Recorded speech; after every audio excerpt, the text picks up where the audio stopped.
le soir de mon arrivée, j'ai rencontré la mère de mes enfants. Aujourd'hui, je suis devenu conseiller des Français de l'étranger parce que j'ai toute cette expertise à la fois d'entrepreneuriat, mais également de vie, naissance d'un enfant, mariage d'une femme marocaine. Je me suis fait arnaquer 10 fois. À Essaouira, moi, ça s'est pas très bien passé. J'ai fait 7 comptables avant d'en trouver un bon. J'en connais, que tu as interviewé d'ailleurs, on va pas les citer, qui se sont fait bien arnaquer par leurs comptables. Et des choses graves. Hein. Le bakshish, c'est dangereux et ça sert à rien. Une personne qui n'est pas informée, elle va peut-être se faire avoir. Il ne peut pas y avoir au Maroc de transmission entre un musulman et un non-musulman. Moi, j'ai arrêté de prendre les taxis parce que à chaque fois, je me fais arnaquer. Tous adorables, accueillants. Le Maroc, quel pays. Les Marocains sont des gens bien.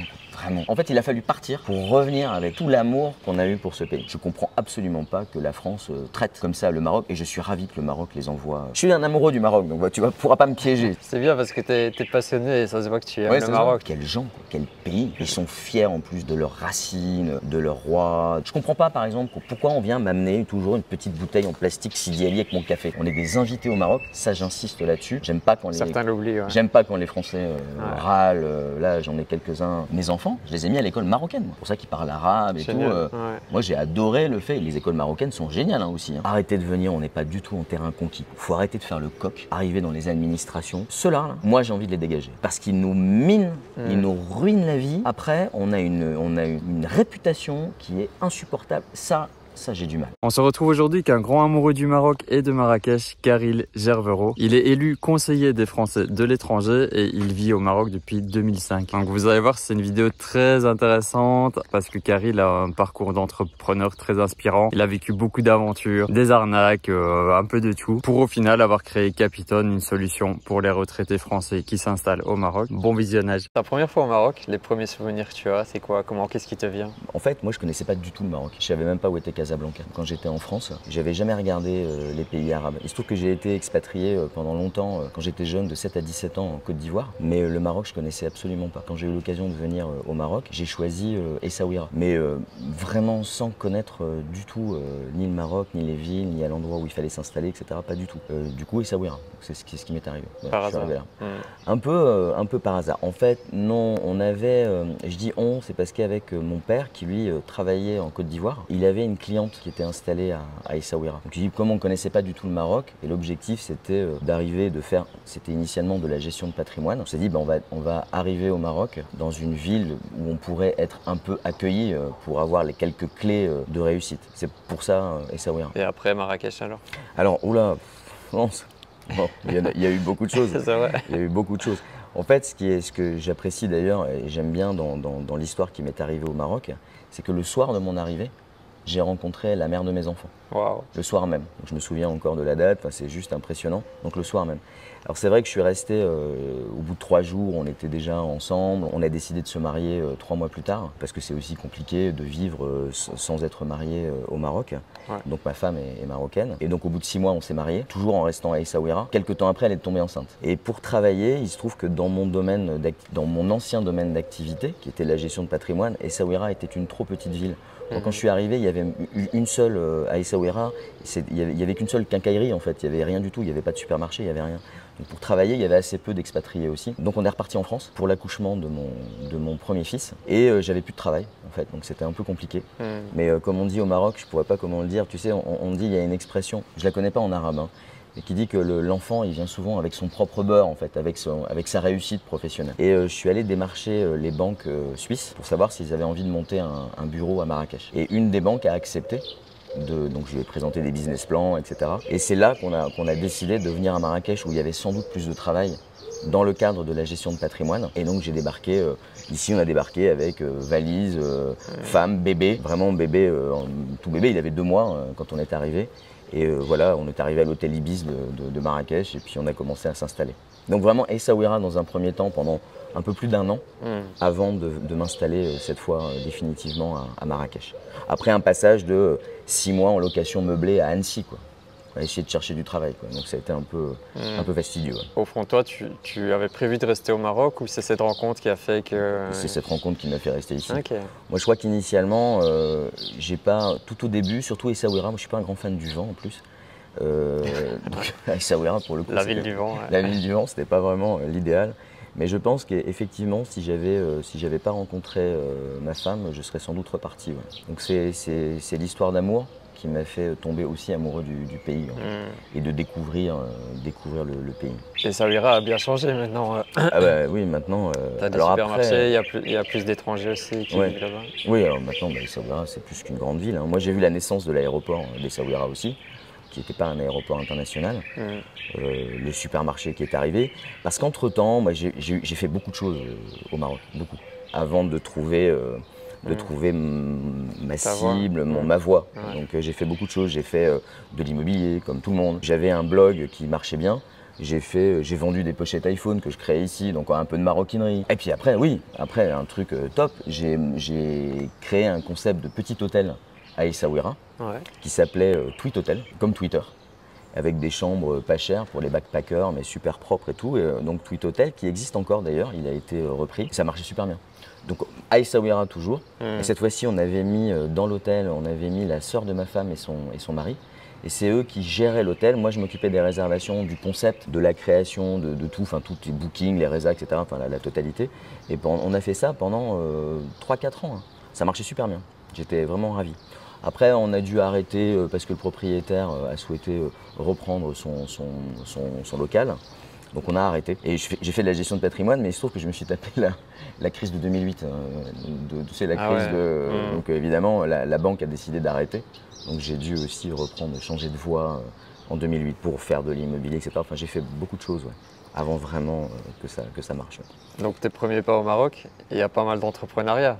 Ah bah c'est clair, ah bah, c'est plus que de l'entrepreneuriat. C'est la raison pour laquelle, bon, aujourd'hui on y viendra, c'est la raison pour laquelle aujourd'hui je suis devenu conseiller des Français de l'étranger, parce que j'ai toute cette expertise à la fois d'entrepreneuriat, mais également de vie, naissance d'un enfant, mariage d'une femme marocaine. Je me suis fait arnaquer 10 fois. Ça aussi, ça permet quand même de progresser, hein, parce qu'au début on se fait pas mal. Voilà, si on tombe. Je dis beaucoup, à Essaouira, moi ça s'est pas très bien passé. Je me souviens, en arrivant, je l'avais appelé, j'avais écrit un article, c'était un peu le royaume des clans. C'est-à-dire que je ne me suis pas senti vraiment accueilli. Les gens me disaient « Ah, qu'est-ce que tu fais ?» Gestion de patrimoine. « Ah ben super, bonne chance quoi. » Ça s'est arrêté là. Personne ne m'a vraiment tendu la main. Donc c'était assez compliqué. Ma femme m'a beaucoup aidé parce qu'elle était marocaine. Donc surtout quand on arrive à Essaouira, dans la Médina, etc. Enfin, même pour faire ses courses, rien que ça, rien que la base, c'était un peu compliqué. Surtout dans une petite ville. Donc j'ai pas beaucoup été aidé. En revanche, je suis parti donc en France, à Annecy, pendant 6 mois. Là, j'ai créé mon blog. C'était caril.fr qui marchait super bien parce qu'il n'y en avait pas à l'époque.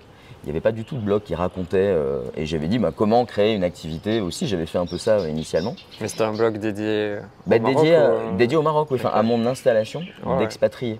Mais il n'y en avait pas. On n'était que 2. Et en l'occurrence, il y en a un qui était là, qui s'appelle, c'est mon meilleur ami maintenant, c'est Fouad Ousni. Qui lui avait un blog qui s'appelait Mac Maroc. Il vendait du Mac, il était un gros pro de Mac, il adore ça, Apple, moi aussi je suis un passionné. Et en arrivant, ouais, tu vois clairement, et en arrivant, je lui ai posé la question, est-ce que comment je peux me connecter en Wi-Fi, il fallait trouver un spot pour pouvoir se connecter, créer juste ça. À l'époque, il n'y avait pas ça non plus. Il n'y avait pas de 4G, il n'y avait pas de GPS, il n'y avait pas de téléphone GPS, c'était un peu plus compliqué. Et lui, il m'a beaucoup aidé. Et je pense, en tant qu'entrepreneur, le premier fil qu'on tire, c'est celui-là le plus important. C'est-à-dire que si le premier fil, la première personne, c'est pas quelqu'un forcément de recommandable, qui va forcément attirer des gens aussi peu recommandables, eh ben, on peut vite se retrouver dans une spirale assez négative, je pense. Donc à Essaouira, ça s'est pas très bien passé. En revanche, à Marrakech, ce premier fil qui a été Fouad Ousni, a été un fil extrêmement positif, puisqu'il m'a mis en contact après avec des gens vachement sympas, avec qui j'ai toujours été bien. Après, pareil, j'ai fait 7 comptables avant d'en trouver un bon. 7 comptables. Et il est juste, celui que j'ai trouvé est juste exceptionnel. Alors après, je l'avais mis, donc je partageais mes bonnes adresses, elles sont encore là d'ailleurs, sur mon blog, parce que c'est pas simple de trouver aussi des gens bien. Et ces gens bien, on les trouve quand on tire le bon fil. Les gens bien attirent les gens bien et je pense, je me trompe peut-être. Bon, après, on se fait tout savoir. Parce qu'on a remarqué quand même, je crois qu'en tant qu'entrepreneur aussi, et en faisant appel à des entrepreneurs, c'est quand on veut construire quelque chose, par exemple, faire de l'immobilier, etc. Tout ça. Quelquefois, les gens sont très bien au début, mais après, ça devient tellement compliqué, il y a tellement de nécessité de gagner de l'argent, de faire face aux charges et tout, que quelquefois, les gens se transforment et ne deviennent pas forcément positives. Mais moi, à Marrakech, ça a été une véritable histoire d'amour. Clairement, ça a été juste génial avec des bonnes personnes et toutes les activités que j'ai pu entreprendre, que ce soit dans l'immobilier, en vente, en distribution de biens en ligne et l'hôtellerie, même si c'était à Essaouira, en fait, je l'ai créé à partir de Marrakech. Il faut quand même des bons contacts initialement. Ça s'est toujours bien passé. On a les clés du pays. C'est après, évidemment, quand la personne... Voilà, moi, quand j'ai quelqu'un qui arrive en retard au rendez-vous, aujourd'hui, ça se fait plus d'être en retard au rendez-vous. À Marrakech, à l'époque, c'était un peu le sport national, quoi. Aujourd'hui, c'est plus le cas. Aujourd'hui, la ponctualité, ça reste quelque chose d'important. Les gens la respectent et donc ça se passe bien. Donc, si la personne est déjà ponctuelle, je suis le premier comptable juste pour avoir pour savoir en fait comment ça allait marcher. Le premier comptable est arrivé avec 2 heures de retard. Alors, je lui ai dit, je suis désolé, moi 2 heures, je peux pas quoi. Ça va pas se faire. Donc le premier, je l'ai éliminé, le deuxième comptable, et voilà, il m'a reçu dans son immense bureau. J'étais assis sur une petite chaise, il me regardait de haut dans son vieux bureau, tu sais, avec les 2 chaises devant, avec la petite table et tout. J'étais trop à l'ancienne, quoi. Pour moi, c'était pas comme ça que je visualisais la comptabilité. Quand on est entrepreneur, le comptable, ça reste la personne la plus importante. Et d'ailleurs, je vais même te dire ce qui m'est arrivé. Je te rappelle que quand je suis arrivé ici, c'était au titre d'une banque suisse. Donc la banque suisse avait des nécessités en matière d'organisation, de création de sociétés, etc., extrêmement importantes. Donc eux, ce qu'ils ont voulu faire, c'est faire appel à un gros cabinet d'avocats de Casablanca. Donc ils ont fait appel à ce cabinet d'avocats. Ça leur a coûté 15 000 € pour créer quoi? Une SARL. Alors qu'on sait qu'une SARL, à l'époque, il fallait mettre 10 000 dirhams sur la table. Je crois que c'était ça, ou même moins, ou un peu plus. Donc je crois que c'était un peu plus, 50 000, je me souviens plus. Aujourd'hui, on peut la créer gratuitement. Enfin, on ne met pas grand-chose sur là, on ne met rien et puis c'est réglé. Donc 15 000 €. Donc même la banque s'est fait un peu, bon, elle payait, mais même la banque s'est fait un peu arnaquer. Enfin, on ne le savait pas tout ça. On ne le savait pas. Mais voilà, ça fait aussi partie de l'expérience. Donc je crois que, dans tous les cas, en matière d'entrepreneuriat, le point clé, l'homme clé, c'est le comptable initial. Hein. Carrément. Vraiment. Ouais. Et quand tu l'as trouvé, après, parce que, et puis, j'en connais, que tu as interviewé d'ailleurs, on ne va pas les citer, qui se sont fait bien arnaquer par leur comptable. Bien arnaquer. D'ailleurs, je leur ai présenté le mien, aujourd'hui ils sont ravis, mais ils se sont fait bien arnaquer. Pourtant, des gens qui avaient les clés du pays. Mais, et des choses graves, hein. Des chèques de TVA pas encaissés au nom d'un l'autre, bien arnaqués. À côté de ça, je vais t'avouer aussi, même après de nombreuses années, même en ayant les clés du pays, il y a 2 ans, en fait mon père est décédé à Marrakech, il est enterré à Marrakech, et donc il y a eu la succession à organiser. Et il avait un bien à Essaouira, petite maison qu'on a mis en vente, bien entendu, la succession l'a mis en vente, et le notaire s'est barré avec l'argent. Donc nous, on a vendu le bien, mais on n'a jamais récupéré l'argent. Et ça date d'il y a 2 ans. C'est pour te dire que même quand on a les clés du pays, on n'est jamais à l'abri, on n'est jamais trop vigilant, jamais assez vigilant. Enfin, aujourd'hui, je sais que le Maroc règle tout, encadre bien. Tu sais, je crois même... moi, j'ai jamais... Évidemment, je le dis devant les caméras, mais c'est vrai. J'ai jamais fait appel à de la corruption. J'en ai parce que le Maroc encadre tellement bien aujourd'hui que le bakchich, c'est dangereux et ça sert à rien. Je ne suis pas du tout fan de ça. Et quand j'ai des Français qui arrivent, moi en tant que conseiller, donc je leur dis ce genre de choses. Quand ils arrivent, qu'ils disent « ouais, on est au Maroc, on peut s'arranger », non. Après, pareil, en matière de succession, c'est important. Il y a la succession entre, je ne sais pas si une information que tu sais pas, que tu sais peut-être, mais il ne peut pas y avoir au Maroc de transmission entre un musulman et un non-musulman. Donc ça, c'est un cas auquel on est confronté régulièrement en tant que conseiller. C'est que si on a un Français qui vient ici, il veut épouser une Marocaine, il a nécessité de se convertir, il devient musulman, mais du coup, sa famille, c'est peut-être ses enfants précédents, ne pourront plus hériter de lui sur ses biens au Maroc, etc. Alors, il y a eu un changement dans la loi. Aujourd'hui, on peut se rattraper, mais ça reste quelque chose de dangereux.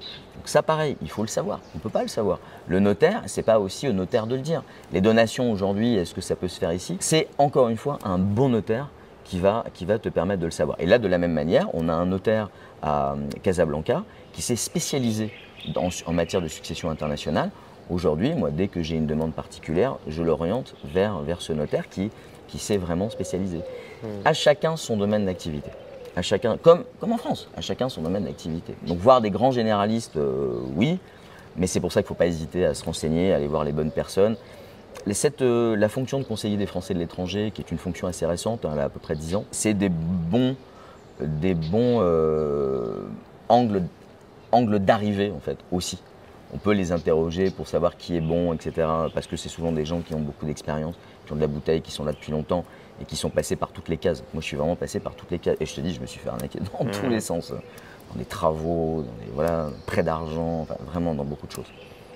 En tout cas, bon comptable, bon notaire, bon comptable. Voilà, ça, c'est déjà, le point clé de démarrage. Ouais. Voilà. Moi, j'ai eu de la chance. Je suis tombé direct sur le bon comptable, qui est devenu un ami même, tu vois. Et c'est important. J'aime beaucoup l'image que tu as dit du fil. Et je trouve aussi l'attitude des gens. Parfois, ça détermine aussi comment tu vas vivre ton expérience. Oui. Exemple, deux personnes au même endroit vont vivre le Maroc d'une manière totalement différente. Bien sûr. J'ai vu des gens pleurer, moi, dans mon bureau, à l'époque, qui se sont fait tellement arnaquer, ils ont tellement tout perdu. Forcément, l'histoire avec le Maroc n'est pas du tout la même. Hein. Là, j'ai fait une vidéo sur les taxis à Marrakech. Oui. Moi, je prends le taxi sans problème, tu vois, parce que c'est aussi une question d'attitude et d'intégration. Mais il y en a, ils vont à chaque fois se faire arnaquer. Donc, Moi, j'ai arrêté de prendre les taxis parce que à chaque fois, je me fais arnaquer. Donc aujourd'hui, je fais tout, absolument tout, à pied, y compris aller jusqu'à Sidi Arnem, c'est 6 km. Je ne veux plus prendre de taxi. Donc j'en prends plus. C'est dommage.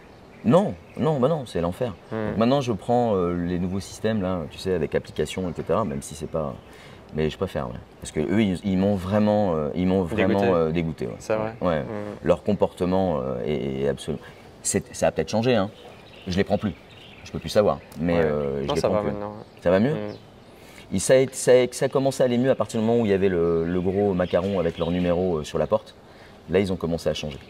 Une fois ou deux, j'ai pris la photo du numéro. Le mec me dit non. J'ai dit attends, c'est bon, tu me fais pas 100 dirhams pour aller dans la Médina, quoi. Il y a un moment où il faut arrêter, quoi. Moi, je dirais une fois sur 30, une fois sur 40, je vais tomber sur un arnaqueur. Bon, ça va. Ouais. Bah, t'as de la chance. Moi, je crois que c'était. Il y a longtemps, c'était une fois sur. Non, c'était une fois sur une fois. C'était tout le temps. Et après, jamais le compteur, etc. Enfin, ça a été vraiment, vraiment embêtant. J'ai pas aimé. Et tout faire à pied, c'est tellement sain, c'est tellement bon pour la planète. Et bon pour la santé. Et bon pour la santé. Ouais. Donc aucun regret. Et je le fais avec beaucoup de plaisir. Et j'adore marcher dans Marrakech. Quand on voit l'évolution de la ville en 10-15 ans, absolument, c'est devenu juste sublime.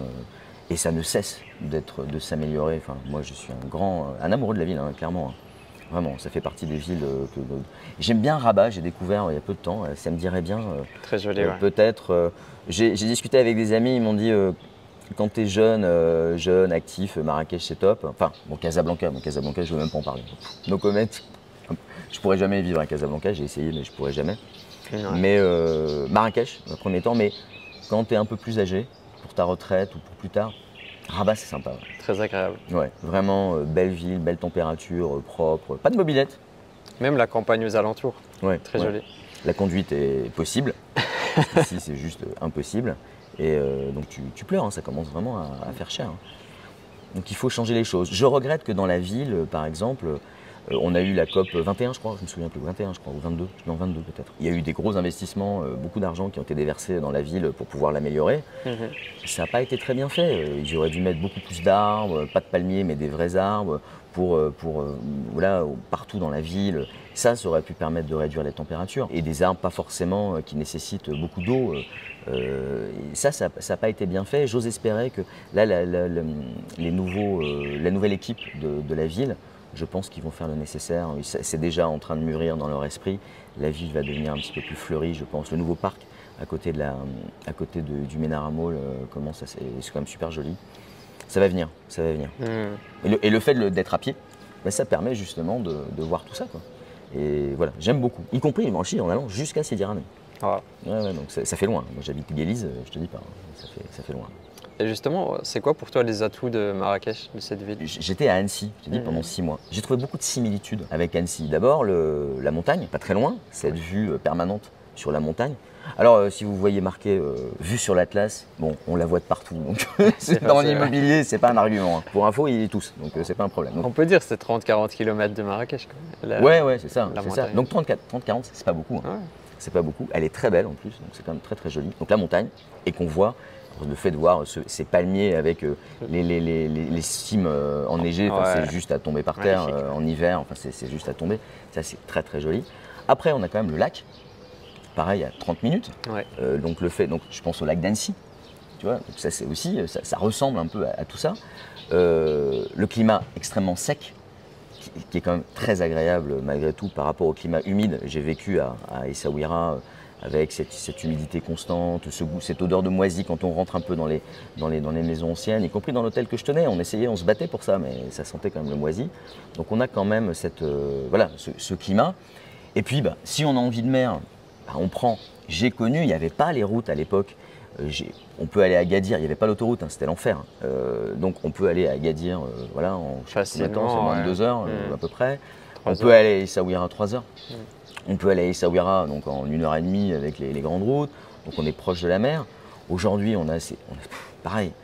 Quand je vois, mon Dieu, quelle belle ville, la gare de Marrakech, son aéroport, absolument à tomber, l'organisation de l'aéroport. Quand je vois à l'époque tous les petits papiers qu'on faisait, j'en ai des frissons de voir à quel point cette ville, elle explose en qualité. C'est juste génial. Et je vais t'avouer, il m'est arrivé, je peux l'admettre, j'ai pété un câble une année. Mais pétage de câble. Les incivilités. Moi, les incivilités, par contre, ici, m'épuisent. Et puis, j'aime pas le bruit. Je suis assez sensible au bruit. Aujourd'hui, les gens ont de plus en plus de chiens. Ça commence à m'agacer beaucoup. Et dans la ville, quand on vit dans Guélise, on entend les chiens aboyer, etc. Les gens ne prennent pas soin. J'ai commencé à péter un câble. Entre les incivilités, on ne peut pas traverser en voiture, enfin en piéton. Comme moi qui suis piéton, c'est compliqué. Donc, j'ai commencé vraiment à exploser. Et c'était il y a 5-6 ans. Carrément, pétage. J'ai eu un voisin indélicat qui mettait de la musique, il travaillait dans un bar à chicha, il rentrait à 3 h du matin, il nous réveillait tous les jours. Enfin, on est devenu fou. On devenait fou. Tout ça en même temps. On est devenu fou. Vraiment, on n'en pouvait plus, quoi. Vraiment. Donc on a décidé de partir. De partir et de quitter le pays. Carrément. Carrément, ouais, vraiment. Donc on a regardé, alors moi j'ai des enfants, j'ai des grands-enfants qui sont au lycée Victor Hugo, donc on a regardé, on s'est dit l'Espagne, super. On a fait des cercles, Barcelone, des cercles des aéroports internationaux et des lycées français. On a fait on s'est dit ok, on va aller regarder Malaga, on va aller regarder Barcelone, on va aller regarder un peu tout ça. On a pris la voiture, on est parti un mois pour visualiser tout ça. Donc on a fait Barcelone, Castelldefels à côté. Là, on a les avions qui nous sont passés devant, le tourisme à outrance de Barcelone, donc c'était quand même très compliqué, pas très agréable. Donc non. Les Espagnols, pardonnez-moi, mais bon, vous l'admettez, mais c'est vrai, les Espagnols plutôt bruyants, vraiment, dans les bars, etc. Ce qui n'est pas du tout le cas des Portugais d'ailleurs. Les Portugais, on a eu un gros coup de cœur. Donc les Espagnols un peu durs. Après, on descend à Malaga. Désolé, mais Malaga, c'est très joli dans le centre, mais dès qu'on va un petit peu plus loin, c'est sale. Madrid, j'y vais là, bientôt. Là. Madrid, je trouve que ça sent pas bon. Voilà. L'Espagne, bref, pas de gros coup de cœur. On prend la voiture, on prend notre bateau, on traverse et là on arrive. Tanger-Med, la route, les paysages à tomber, les Marocains, gentils, tous. Tu te dis, tu vois, ça me fait encore. Tous adorables, accueillants. Le Maroc, quel pays. Les Marocains. Quels sont des gens bien, vraiment. Et d'un coup, on s'est remis à avoir ce vrai coup de cœur, c'est revenu. On arrive au début de la ville de Marrakech, là, tu sais, avec tous ces palmiers, la couleur, ces grandes avenues. Tu sais, quand tu arrives de la route de Casablanca, c'est quand même très beau, quoi. Et tout est revenu. Le gros coup de cœur, on s'est dit, mais maintenant, on ne peut pas partir. Et on est redevenu amoureux de la ville, mais en fait, il a fallu partir pour revenir avec tout l'amour qu'on a eu pour ce pays. Je le raconte volontiers parce que tous mes amis d'ailleurs étaient un peu déçus en me disant ouais c'est pas bien, tu te casques et puis ils l'enlèvent dès qu'ils peuvent et mon Dieu mais on n'y arrive pas. Je pense que ça va prendre plusieurs générations. Ou alors une ville qui serre la vis et qui encadre ça.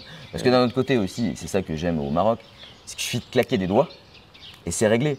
T'as connu le zéro mica? Ouais. C'est pas juste génial. Ouais. Voilà, par exemple, la France, là, ça tergiverse dans tous les sens. Ils sont là avec, au niveau pollution, c'est un scandale. Macron, qui politique, a pleuré en matière d'écologie. Le roi a pris la décision. Le roi a dit, c'est bon, il n'y a plus de plastique. Il n'y a plus de plastique. Voilà. Du jour au lendemain, et c'est réglé. Et démerdez-vous, faites avec. C'est pas génial, ça. Et c'est comme ça, partout. Voilà, on claque des doigts, ça avance vite, très vite. Ils ont besoin de ça, ils le font. Ils ont besoin de mettre en place des choses, ils le font. Besoin de, voilà, de technologie, c'est réglé. Quand je vois les fermes solaires, quand je vois même l'intelligence artificielle, aujourd'hui en intelligence artificielle, le Maroc, ils sont très avancés. C'est aussi à l'initiative du Maroc, on a une langue, une intelligence artificielle qui est en train de se monter au niveau Afrique. Ça impulse tellement de choses. Le Maroc est aujourd'hui un vrai moteur quoi, pour l'Afrique. C'est un symbole. Je ne vais même pas parler du football.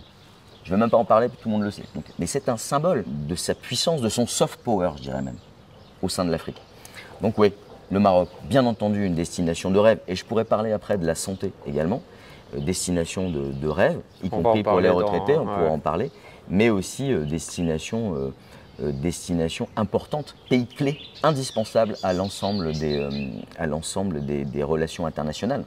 Je ne comprends absolument pas que la France traite comme ça le Maroc, et je suis ravi que le Maroc les envoie, voilà, ils disent à la France, oh bah ok, ben nous on peut se débrouiller bien comme il faut, sans vous, pas de problème. Et la France l'a bien cherché, hein. Il n'y aura pas de souci. Et moi je suis ravi d'ailleurs, justement, de cette expansion, On a une diplomatie, mais d'une finesse absolue. Quand je vois à quel point les diplomates marocains à travers le monde arrivent à s'intégrer, à s'imposer, c'est absolument génial. On a une diplomatie d'une intelligence rare. Et c'est ce qui fait que le pays est aussi magnifique, quoi. Parce que c'est aussi au niveau diplomatique très très loin, et parfaitement géré. Encore un atout. Et je peux t'en citer des atouts, crois-moi. Je suis un amoureux du Maroc, donc tu ne pourras pas me piéger. Si vous êtes un entrepreneur ou un futur entrepreneur qui rêve de s'installer au Maroc, comme Karil l'a fait précédemment, j'ai la joie de vous annoncer qu'on vient de lancer nos services d'accompagnement justement pour les entrepreneurs. Donc on vous accompagne dans toutes les étapes importantes, que ce soit pour créer votre société, trouver vos bureaux, trouver votre logement. Donc c'est le premier lien dans la description et dans les commentaires. J'ai envie de connaître tes lieux préférés à Marrakech. Pour ne pas le citer, parce que ça fait deux soirs que j'y vais, le restaurant Entre Potes, j'aime beaucoup. J'adore l'ambiance dans la ville et j'aime bien le point bar également. Okay. Alexandre est un ami, Alex c'est un mec génial et le lieu est top pour aller faire la fête, c'est génial. Même en France, je trouve pas des endroits aussi sympas. Donc voilà, ça c'est pour le monde de la nuit. Je sors très peu, hein. J'ai fait, depuis que je suis là, j'ai fait une discothèque. Je me suis marié tout de suite, donc le problème était réglé. Donc je suis pas sorti, donc je suis jamais sorti en boîte, etc. Donc très peu, une seule, voilà. Donc je suis pas comme ça. Je suis pas un consommateur d'alcool non plus. Je me suis converti également, donc je fais attention. Donc pas de souci. Donc voilà. Donc ça, le lieu de la nuit très peu, mais entre potes par exemple, j'aime bien le point bar. Après, j'aime bien aller au barrage. Je vais voir mon pote le Flouka. C'est un endroit, un lieu que j'aime beaucoup. Ouais. Et Jean-Charles est un mec juste exceptionnel. Il connaît tout le monde, il est gentil, il a le cœur sur la main, il a une honnêteté rare. Il fait partie de mon petit fil positif. Mes lieux préférés, alors j'aime bien le quartier Victor Hugo, forcément parce que mes enfants sont à l'école. Et ce lycée français, pareil, il est juste à tomber par terre. Très joli. Hein. Il est juste magnifique. On a un proviseur qui a révolutionné son fonctionnement, qui est juste génialissime, il s'appelle Monsieur Faure. Il en a fait un lieu incontournable avec une réputation. Mon fils fait du chinois. On vit à Marrakech. Ça m'éclate. Ça m'éclate. Non seulement il parle arabe, mais maintenant en plus il est en train d'apprendre le chinois. Enfin, ça me rend fou. Génial. Et ils font plein de choses. Voilà, ils ont des profs de dingue en SVT, ils ont des projets absolument dingues aussi, y compris en matière d'écologie. Le lycée et le quartier Victor Hugo qui a explosé. Quand je vois le nombre de boutiques, de restaurants, d'immeubles qui se sont construits autour, j'adore. J'en ai plein, moi, des endroits. Attends, arrête, je te dis pas. J'en ai plein. Après, tu me dis quoi? En hôtellerie? Enfin, je sais même pas. Il y en a tellement. J'ai un pote là qui vend du matériel Mac, donc Apple. Le mec est juste sympa. Il s'appelle Marrakech Vente. Enfin, c'est un mec Anas. J'achète là-bas. Anas, voilà, c'est un mec génial. Il a un autre pote qui fait des réparations de Mac qui s'appelle, j'adore le nom, iMad, comme iPad, etc. Tu vois, donc il s'est fait un truc. Va demander en France. Enfin, c'est un peu plus compliqué, mais lui, tu peux lui amener ton matériel, il va te le réparer. Il s'est bricolé et tout. J'ai vu son atelier, juste génial. Un autre, pareil. Vincini, Davanzo, un mec exceptionnel. C'est celui qui fait des chaussures sur mesure à Marrakech. Okay. Alors évidemment, c'est chaussures sur mesure, donc c'est cher. c'est cher. Mais c'est juste 3 fois moins cher qu'un mec qui fait des chaussures sur mesure en France. Je suis allé passer une journée juste pour le plaisir de voir du bel artisanat. Une journée avec lui, dans son atelier en bas, juste pour ça. J'ai regardé comment il fabrique une chaussure. Il se sert dans les tanneries de Weston. Il a été le seul agréé au monde par Weston pour réparer les chaussures Weston. C'est un orfèvre de la chaussure, du cuir. Il fait des choses dingues. Aujourd'hui, maintenant, il fait de la customisation de Nike Air. Donc, alors, tout ça, c'est cher, mais c'est dingue. Voilà, ça, c'est des artisans à Marrakech. On peut tout faire et ça marche. Tu me passeras le lien, on mettra en description. Ouais, voilà. Donc ça, c'est une de mes adresses préférées aussi. Le mec est exceptionnel. C'est aussi une affaire de gens, en fait, aussi simplement. Hein. Tous les jours, on a des nouveaux restaurants. J'ai un copain, pareil, lui, ancien chef étoilé, il était cuisinier. Alors le problème, c'est qu'il vient de faire un nouveau restaurant. Là, je connais pas son nom malheureusement. J'aurais aimé lui en parler, mais voilà, bon, un Français, mais ils font des choses dingues. Après, quand on part, moi j'aime bien partir. On va dans des endroits beaucoup plus roots. On a un ami, la ferme Acalino. Je ne sais pas si tu connais. Oui, on m'en a parlé. Mo, il s'est installé là-bas. Moi, j'ai vu la création de sa ferme. Il a démarré de rien. Il a fait un truc dingue. C'est un mec exceptionnel aussi. Voilà, sa femme est professeure d'histoire d'ailleurs de mon fils au lycée. Un couple dingue. Ils ont fait quelque chose de dingue. Et aujourd'hui, c'est devenu même un acteur incontournable de l'écologie en formation sur la permaculture, etc. Tout ça. Un mec exceptionnel, encore. Et des profils comme ça, il y en a plein. Je peux t'en citer, mais c'est dommage, je ne connais pas tout le monde, mais j'en connais plein. On a aussi des associations qui fonctionnent bien. On a Français du Monde, dont je fais partie, qui aide les gens pour créer des papiers, etc. On a une autre association qui s'appelle Marrakech Accueil, là plus pour les loisirs. Je vois Claude, le directeur de Marrakech Accueil, avec qui j'ai fait justement la dernière réunion d'information, mais pareil, il est d'une gentillesse, il s'investit de façon incroyable. On a des volontés dingues. Là, on vient de créer une association qui va s'occuper de l'aménagement et l'amélioration du cimetière de Marrakech, qui est le cimetière européen de Marrakech. On va essayer même d'en faire carrément un lieu touristique. Okay. On va essayer de le faire. On va l'aménager, on va le fleurir, Il y a plein de volontés, de profils comme ça. Enfin, c'est une ville bouillonnante. Je ne sais même pas, même en termes de croissance, en taux de croissance. C'est juste incroyable ce qui se passe ici. Tous les jours, il y a des choses incroyables.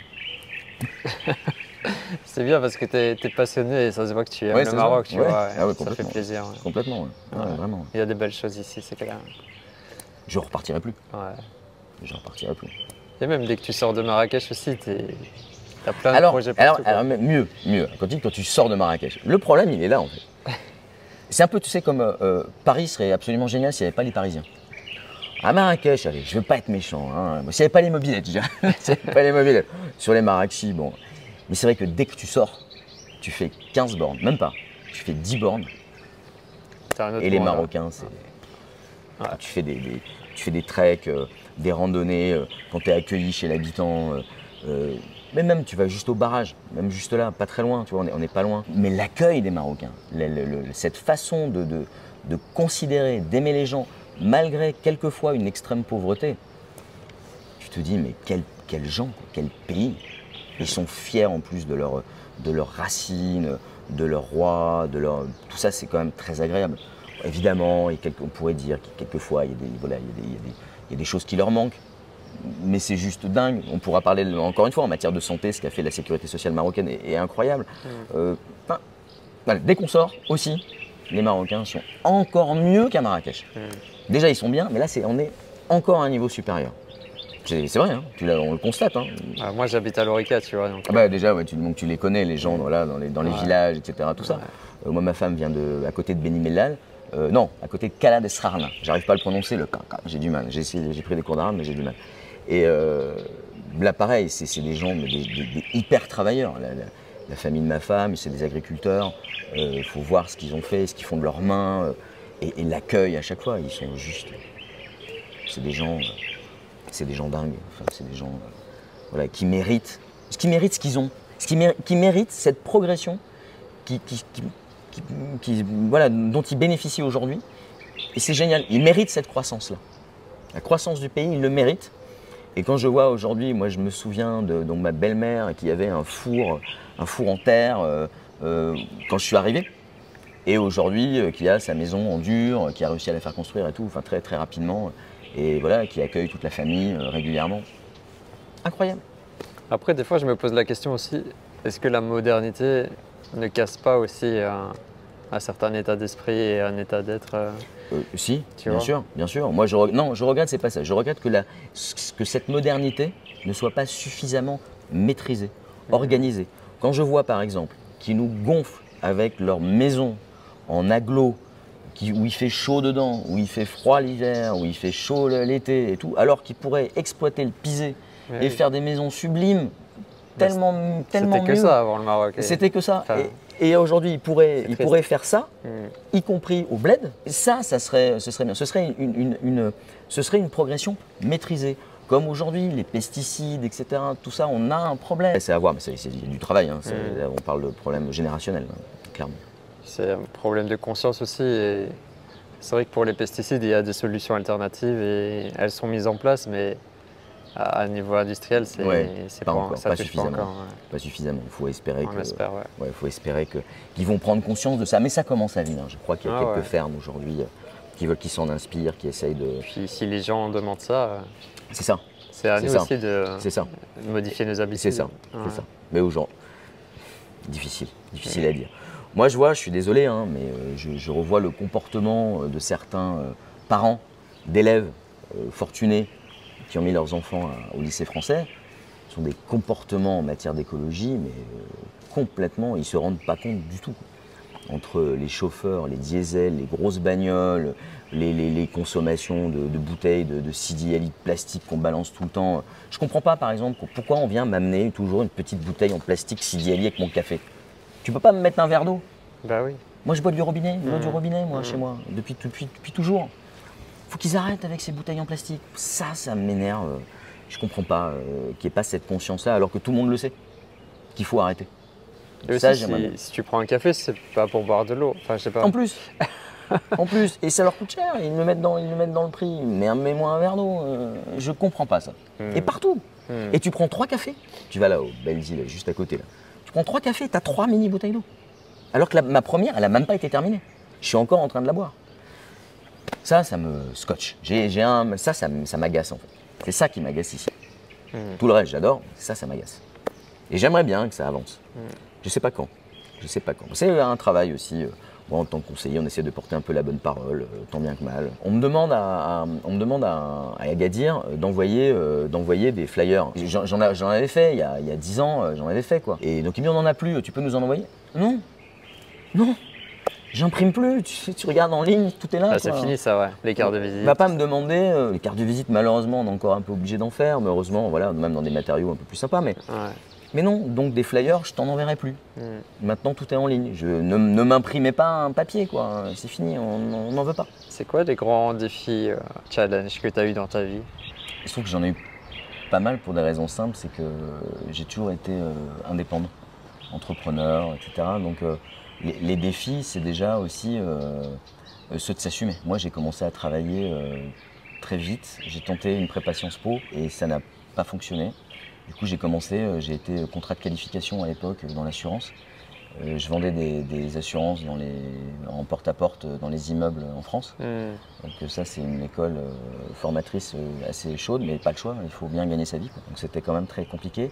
J'ai tout de suite, dès que j'ai pu, j'ai acheté un portefeuille d'assurance. Ensuite, toujours nécessité de travailler. Moi, j'ai jamais pu compter sur le chômage ou des choses comme ça. Donc ça c'est des gros challenges. Je me suis retrouvé sur un quai de gare RER A. J'ai vu un mec, 54 ans, non pas 54 ans, j'ai vu un mec tout seul dans son costume, tu sais, comme disait Coluche, tout seul dans son costume tout gris. Je rentre, tout seul dans mon appartement à Paris, j'allume la télé, France 2, le journal, je vois un mec 54 ans au chômage. Putain, j'ai dit, mais c'est quoi cette vie, quoi. Et c'est là que j'ai décidé de partir et de tout plaquer pour partir au Maroc. Et ça a été un gros challenge parce que je suis parti en partant pour refaire du porte-à-porte pour vendre de l'assurance vie à Essaouira. Le challenge, ça n'a pas marché d'ailleurs. Ça n'a pas marché. Donc, mais j'ai quand même tenté le coup. Donc ça a été un gros défi, je pense. Et puis après, ça marche pas, tu repars en France, tu es dans ton meublé, t'as pas de sous, tu vivotes, et là, il faut aller frapper aux portes des banques pour leur dire, si vous voulez, moi je vous monte un truc à Marrakech. Donc là, le challenge est ta femme enceinte jusqu'aux dents. Et là, tu te dis, il faut que ça rentre. Donc, ton challenge, il est là, quoi. Il faut vraiment te remettre en question, il faut que ça marche, quoi. T'as pas le choix, t'as des bouches à nourrir qui arrivent. Et ça a été un gros challenge. Après, quand on est revenu et qu'une banque a accepté, là, j'ai quand même été très heureux. Mais après, il y a eu aussi la crise financière, donc j'ai dû arrêter, donc me remettre encore en question, toujours en indépendant. J'ai dû changer de banque, transférer mes clients vers le Luxembourg, vers la Suisse. Après, j'ai arrêté parce que ça ne marchait plus. Les banques ont arrêté de travailler avec l'international, donc il a fallu encore se remettre en question. Et je me souviens, il y a eu une époque où donc c'était la fin de la gestion de patrimoine et tout. J'étais dans la cuisine avec ma femme. J'ai dit, qu'est-ce que je fais? Je repars dans le web ou je reste dans la finance? Parce que le web, j'avais une grande expérience. Et Samira m'a dit, le web, c'est une passion. Garde ta passion, parce que sinon, ça n'en sera plus une. Reste dans la finance. Elle a eu mes fins parce que finalement, c'est en restant dans la finance que j'ai pu élaborer ce fameux contrat d'assurance santé. Et qui aujourd'hui me permet non seulement de vivre, mais surtout de me développer à l'international, etc. Donc tu vois, toute ma vie n'a été que des challenges en fait. J'ai jamais vraiment arrêté de bosser, quoi. Est-ce que tu as l'impression d'avoir vécu plusieurs vies ou oui, c'est comme non, clairement. Ouais. J'ai l'impression d'avoir vécu comme j'ai changé de job, j'ai changé de pays, j'ai changé de... Je sais pas, dans ma tête, si tu vois, je te fais un point, je pense avoir eu déjà 3 vies. Et là, j'en prépare une 4e. Tu vois, on s'arrête jamais, quoi. Moi, je suis à 2 là. Ouais. Bon, ça va, ça laisse de la marge. Ouais. Ça laisse de la marge. Il faut pas se fixer de limite. Et puis surtout, se remettre en question, essayer de sentir les opportunités. Et puis surtout essayer, quoi. Si on se plante, moi je me souviens quand j'ai vendu mes pochettes iPhone sur mon site internet, mais c'était ridicule, quoi. Ça n'a pas marché du tout. J'en ai vendu 2. J'avais un stock après, je savais même pas ce que c'était de la gestion de stock. Moi je suis très à l'aise dans la gestion de service, mais absolument pas à l'aise dans la gestion de stock. Quand j'ai commencé à faire de l'hôtellerie, t'imagines, je connais rien, faut rentrer sur Booking et tout. Utiliser l'expérience en ligne, mais là par exemple, je vais le dire parce qu'il y a beaucoup de gens, je m'étais dit, moi le rêve, ce sera pour ma fin de vie, ouvrir une belle maison d'hôte, tu vois, etc. Putain, j'ai eu une maison d'hôte, justement, avec cet hôtel, plus jamais ça. L'hôtellerie, c'est l'horreur. Ouais, oui. Donc, pour ma retraite, justement, le fait d'avoir fait ça, ben non, pour ma retraite, pardon pour ceux qui le font, non, je n'aurais pas une maison d'hôte pour ma retraite. Il y a plein de gens qui me disent, ouais, pourquoi tu ouvres pas une maison d'hôte? Mais pour moi, ce sera un cauchemar. C'est un cauchemar, on est d'accord, on est d'accord. Bon, il y en a qui aimeront peut-être, mais... Forcément, qui aiment. Les gens adorent, ceux qui sont dans le Riyad, dans la Médina, j'en connais plein qui adorent. Ouais. C'est une vie, quoi. Et en plus, on est aujourd'hui, quand tu es à une maison d'hôte, tu es soumis. Moi, je me souviens, je m'investis toujours très personnellement dans tout ce que je fais. Quand j'avais une mauvaise review d'un mec, alors qu'on s'était donné un mal fou pour qu'il soit heureux, et que le mec, il te met 2 étoiles en disant « mais t'as envie d'assassiner tout le monde, t'es dans une colère ». Ça, pareil, il fallait la maîtriser, cette colère-là. C'était compliqué. Moi, ça, j'aime pas. C'est ça, j'aime pas. J'aime pas trop quand on met mon travail en... Je travaille dessus, justement. J'essaie de voir si je peux pas, parce que dès qu'on met mon travail en doute, j'ai tendance à perdre mes moyens, à m'énerver un peu, donc il faut que je fasse attention. Mais ça, les réseaux sociaux, ça nous aide aussi, ou quand on fait des vidéos, tu dois accepter que tu peux être critiqué aussi, quoi. Oui. Ça te fait travailler. C'est aussi pour ça que j'ai arrêté Twitter. Parce que je trouvais que Twitter était quand même très malveillant. Ouais, c'est rempli de haine. Voilà, alors que pour l'instant, Insta est devenu mon réseau social favori. Je trouve que les gens ils sont plutôt bienveillants pour l'instant. Insta, c'est le réseau social le plus bienveillant. Pour l'instant. Est-ce que ça changera sans doute? Mais Facebook, j'ai arrêté complètement parce que vraiment... YouTube, c'est un peu plus la jungle, hein, mais moi, j'ai commencé YouTube en 2014, quand j'ai quitté la Belgique pour venir ici. Ouais. Donc, mon mental, il s'est habitué que je peux me faire insulter, que ça sert à rien de répondre, tu vois. Donc maintenant, je suis passé à un cap où ça m'atteint plus, donc ça va. Alors, moi, j'étais une époque où j'ai créé mon blog, donc c'était en 2007-2008, imagine. Donc un blog qui racontait... il n'y avait pas de monétisation à l'époque. C'était compliqué, il y avait des bannières pubs, mais les gens ne savaient même pas qu'on pouvait faire de la pub sur les blogs. Ouais. Donc malheureusement, et je vois Foi des mois, on était un peu les précurseurs, surtout au Maroc, il n'y en avait pas beaucoup.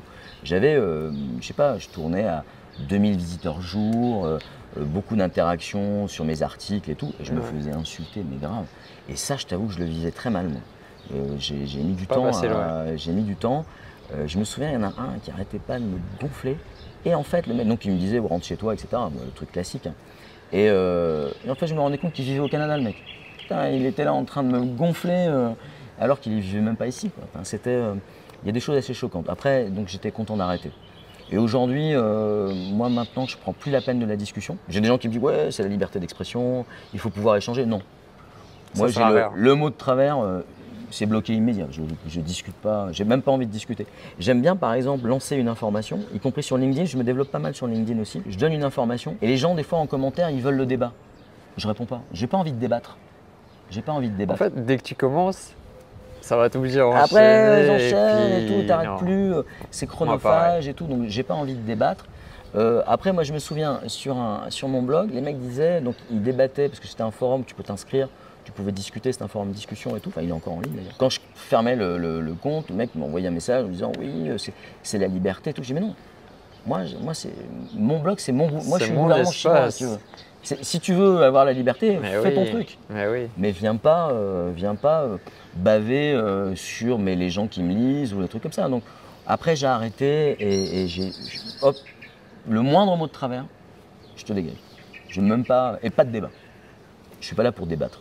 Si tu as envie de débattre, viens me voir en réunion, demande un rendez-vous et on va discuter. Mais les réseaux sociaux pour moi c'est pas un lieu de débat.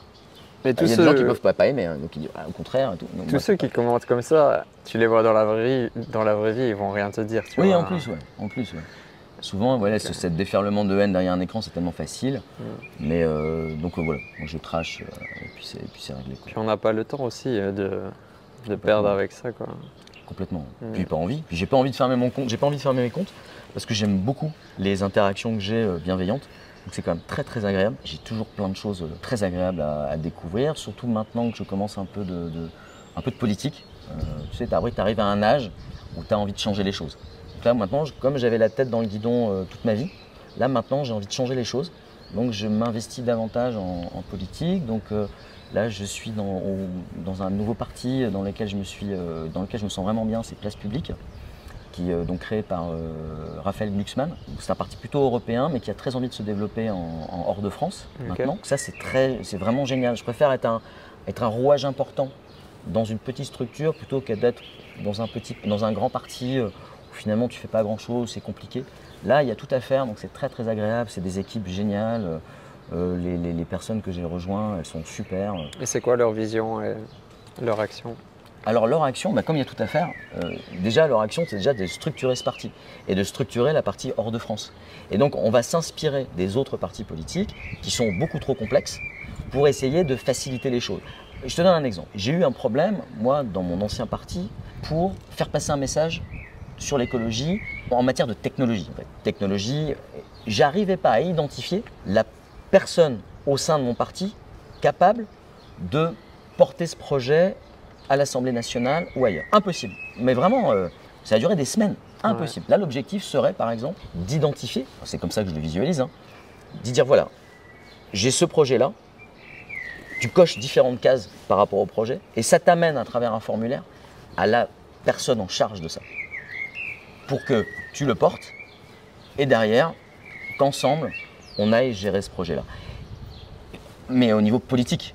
Donc là, l'avantage des places publiques, c'est qu'ils sont en plus au niveau européen. Donc on va taper direct à l'endroit où ça se joue. Tu vois, c'est ça.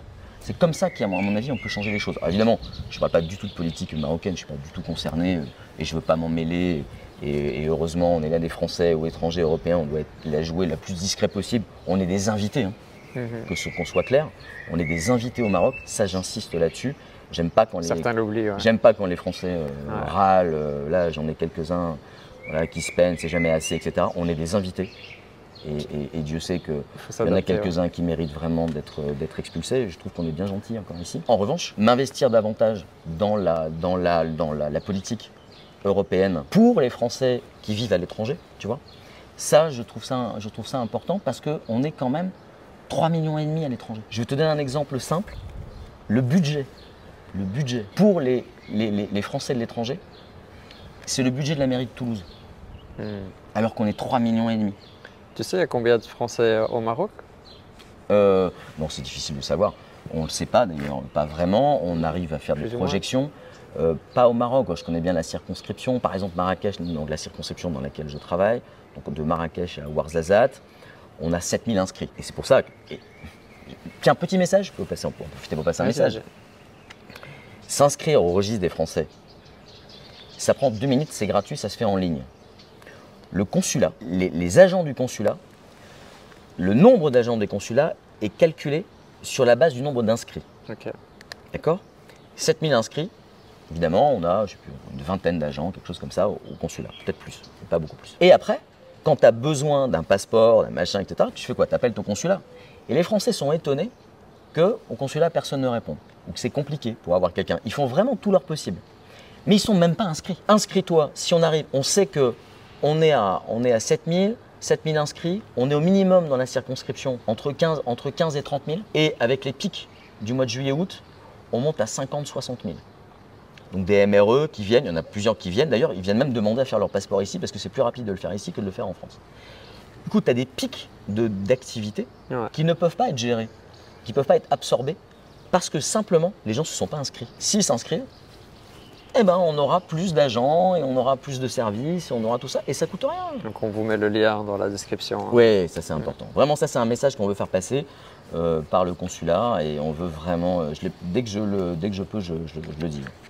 C'est rien. Et une dernière grosse question, il y a beaucoup d'étrangers qui veulent s'installer au Maroc, de plus en plus, ou c'est parce que je suis dans ce domaine-là, je sais pas. Quels sont les plus importants conseils que tu pourrais leur partager pour terminer cette vidéo? Alors, conseil de base, déjà, ne pas acheter tout de suite un bien immobilier. C'est clair. Ça, donc on vient, on s'installe, on loue, on ne prend pas encore la carte de résident. On vient passer 6 mois et on regarde les coûts. Parce que c'est pas aussi peu cher qu'on peut l'imaginer. Tout a monté là. En plus, tout a augmenté, Ouais. mais même déjà avant. Ouais. Si tu veux vivre de façon simple, tu vas t'en sortir, etc. Si tu veux vivre comme tu vivais avant, ça va coûter cher. Un caddie de course, c'est cher. On a tout à payer. La santé, l'école. Tout ça, c'est en plus. C'est des choses auxquelles on avait droit en Europe, souvent gratuitement. Là, il va falloir les payer. Donc, il faut vraiment l'intégrer dans son budget. Et l'école, c'est un gros budget. Et l'école, c'est un gros budget. Ouais. Et quand on n'est pas français, encore plus.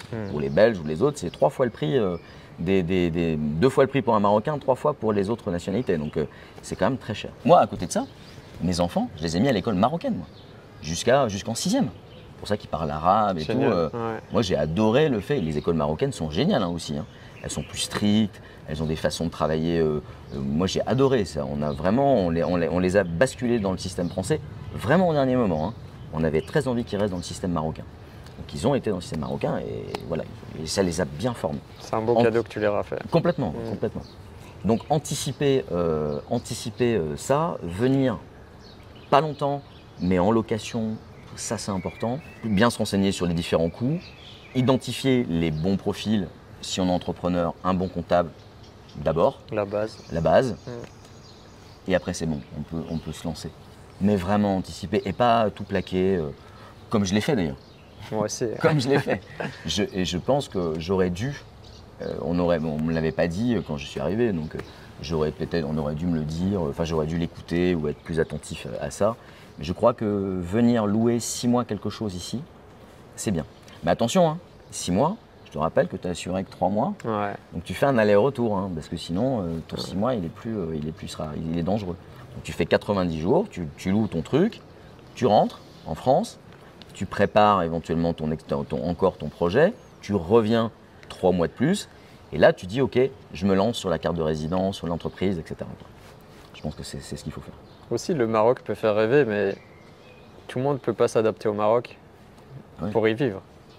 Est-ce que tu as la personnalité pour aussi? Est-ce que déjà le climat, Marrakech, faut le supporter. C'est compliqué. Après, la mentalité marocaine, est-ce qu'on peut s'y faire? Moi, je me souviens, il y a plein de Français, surtout les retraités d'ailleurs. Le Inch'Allah, ils n'aiment pas beaucoup. Même si, quand on sait ce que ça veut dire réellement, on comprend qu'en fait, c'est si Dieu me prête vie, en fait. Tout peut arriver. Et tout peut arriver, donc ça veut dire que ça, mais pas le rendez-vous, on va peut-être pas le tenir. Ça ne veut pas dire ça, le Inch'Allah. Mais bon, les Français ont tendance à mal l'interpréter. Donc ça, c'est important. C'est oui ou c'est non? Voilà, c'est ça. Bah non. C'est cette mentalité-là qu'il faut, qu'il faut comprendre. Ouais. Le fait que la famille est une valeur extrêmement importante, oui. On demande d'abord, quand tu as fait le tour de la famille, savoir que tout le monde va bien, tu peux poser ta question. Ça peut prendre 5-10 minutes. Mais ça peut prendre 5-10 minutes. Donc ça, voilà, on est tous tellement speed, les Européens, qu'on a tendance à passer là-dessus et il faut faire avec, c'est important. Bien sûr. Moi maintenant, c'est un pli que j'ai pris. Et puis, the conseil, Vas-y. the number one, arrêtez de venir, on n'est pas du tout en terrain conquis. Il faut arrêter de faire le coq, arriver dans les administrations, imaginer qu'on leur a tout amené, c'est pas du tout le cas.